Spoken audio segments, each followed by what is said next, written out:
This is Palace, and we about to have that real talk with GS. Whole picture, dirt. With this life, I can live on whole scripture, dirt. Jesus Christ got me covered in His blood, dirt. Grace and mercy got me shining in this mud, dirt on me. Yo, Palace, what up, man? What's up, man? Hey, man, good to see you, man. Welcome to that Real Talk with GS. Hey, so for the people who don't know who you are or what you do, why don't you go ahead and tell the people what you do? What I do, I rap. Yeah. I sing. Okay. That's what Palace does. Yeah. I'm a minister of the gospel. Okay. I've been ministering since 2007. Okay. Ordained elder in my church. Okay. That's what I do. Oh yeah, I preach the gospel, whether it be, behind the pulpit or in the booth. That's what's up, man. Yeah. So where you from? What state and what city you from? Wow. That is it's kind of sticky. See, I was born in Dallas. Okay, so you from Dallas, Texas, right? Okay, right. Do you rep Texas? See, it's hard for me to rep anywhere because I was born in Dallas. Okay. When I was 8 years old, we moved to a small village in Louisiana called Florine. Hold on. You moved to a small village. Correct. But this is America, though. Yeah, man, I'm telling you. So hold on. Bro. So in Louisiana, it was actually called a village. It's look. I think the sign's still up. Whenever you go into the city, it says "Welcome to the village of Florine." Wow. Correct. Wow. So was it different than like living in the city? I mean, because coming from Dallas, that's the city, and I'm assuming that living in a village is way smaller than it was. The city. It was much different. And there was a lot of things that I was 8 years old when we moved. My father, we moved there because he was called to pastor in that village, right? So your dad is a pastor. Correct. Okay. Correct. So at the time in Dallas, like I remember playing with my neighbors. Didn't matter who they were, black, white. It didn't matter. We were all just kids in the town, in the city, just playing. Yeah. When I got to Florine, there was a lot of separation. Okay.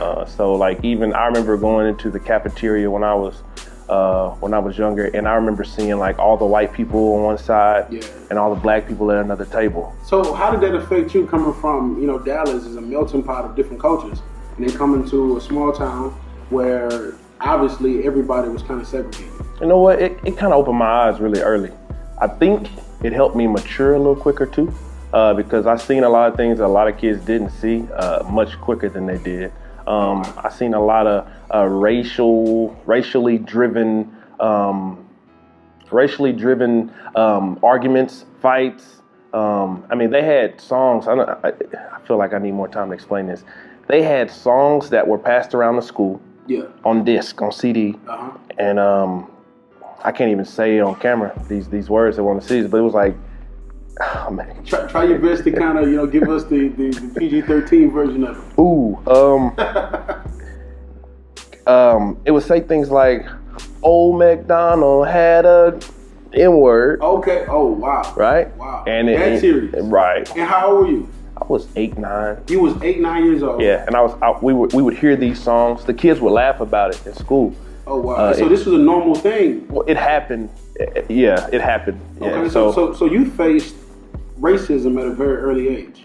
Oh yeah, man! I remember when I was I think it was a junior or senior in high school. I made the homecoming court. Okay. There was a Caucasian girl who was supposed to walk with me.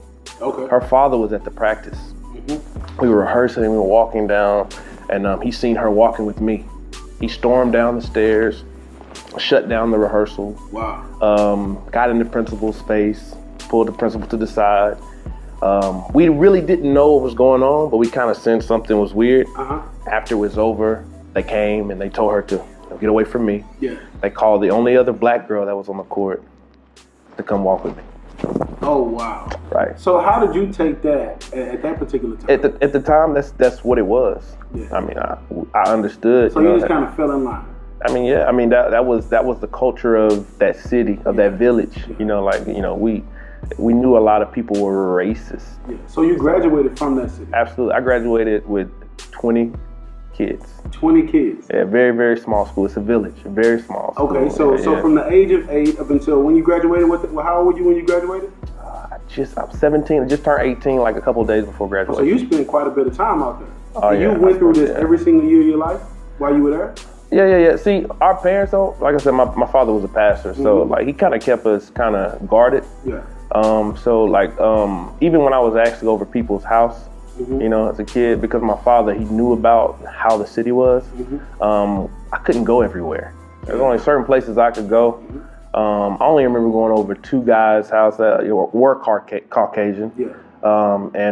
You know, it was a cool experience, but like we just couldn't go everywhere. So I think because, you know, a lot of people will say, you know, don't shelter your kids, whatever, but I feel like it kind of helped me a little. Yeah. Because it kept me guarded away from a lot of things that could have happened. Okay. You know, so I mean, so it was, I felt like that was life, that was normal. And we stayed in church a lot. Okay, so did you go to a predominantly black church? Absolutely. Baptist. Was it in Florine? Yes, absolutely. So that was a black church in a city that was segregated. Correct. How did that work?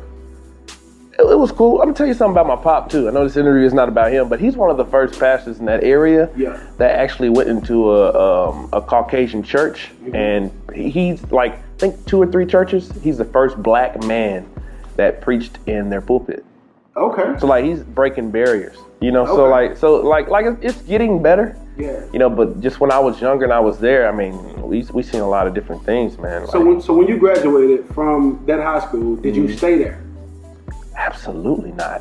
Look, me and all my siblings, right? We dreamed of going back to Dallas because we came from Dallas, and we had like not blood family there, but like close friend family there, and we always wanted to go back. Me and my sisters, we would say, well, we going back to Dallas, you know. But what happened was, when I graduated high school, I really didn't have a plan for my life. Like I didn't know what that was about. Another thing at the school, like they really didn't cater to the African American kids and say, hey, this is what you can do with your future. Not at all. Yeah. I remember being like 2 weeks before graduation, my pop, I was sitting down and he was just like, so what are you doing? What are you about to do? You about to graduate? And I told him I didn't know. And I remember him like, I don't know if he was angry, but he started like, almost like he was interrogating me about, what you mean you don't know? Yeah. You know, you're about to graduate. So that's when I started, you know, getting online. Didn't really know about scholarships, none of that stuff. Like, I wasn't taught. So I late registered into Magny State University in Lake Charles. It was about 2 hours away from Florine. My only thing then was getting away from home. And my older sister, she was going to college there. So I figured, you know, at the time I was like, you know, she could be a crutch for me. Okay. Pretty much. So tell me this.